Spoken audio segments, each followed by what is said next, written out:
saja tiba, dia menemukan bahwa tidak ada yang merawat para prajurit yang terluka di kamp. Jenderal, tolong selamatkan kami. Kami tidak ingin mati.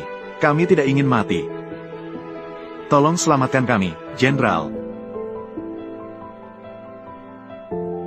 Kalian semua adalah pahlawan yang berjuang untuk negara.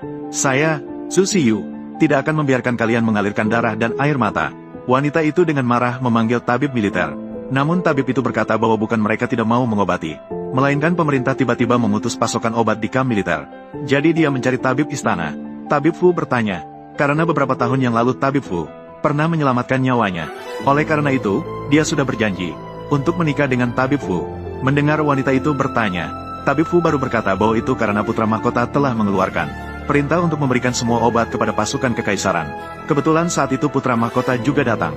Dengan bangga mengatakan bahwa perintah ini semua berasal dari perintah langsung kaisar.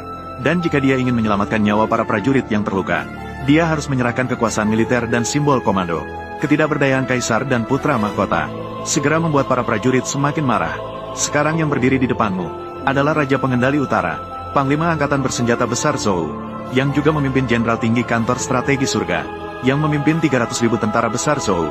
Putri kedua yang mulia, Raja Pengendali Utara adalah pahlawan utama dalam menyatukan dunia besar Zhou.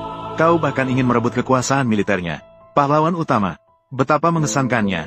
Putri, lihatlah prajurit-prajuritmu ini. Prajurit yang sombong dan berani. Betapa hebatnya. Ayo serang dan bunuh kami.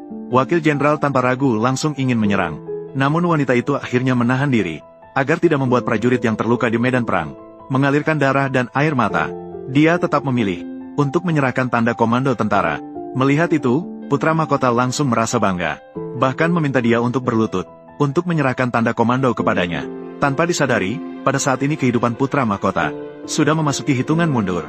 Dan alasan putra mahkota melakukan ini adalah untuk memaksa wanita itu melakukan pemberontakan. Dia menyerahkan simbol militer. Yang mereka miliki hanyalah Tianche Mansion, 800 pengawal. Sementara di dalam kota Chang'an ada 10.000 tentara terlarang. Yang ditakutkan adalah jika dia tidak melawan.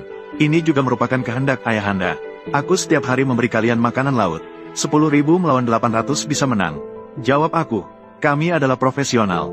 Pasti menang, pasti menang, pasti menang, pasti menang. Dalam sekejap 3 hari berlalu. Hari ini akhirnya tiba untuk evaluasi dan pemberian penghargaan berdasarkan jasa. Karena telah menghancurkan tentara musuh dari 21 negara. Kaisar adalah yang pertama memberikan penghargaan kepada putra mahkota. 100.000 emas ditambah 3.000 rumah untuk makanan.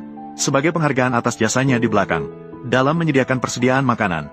Kemudian juga memberikan hadiah kepada banyak menteri yang tidak terkait. Sementara para prajurit yang pergi berperang tidak mendapatkan satupun penghargaan. Ketika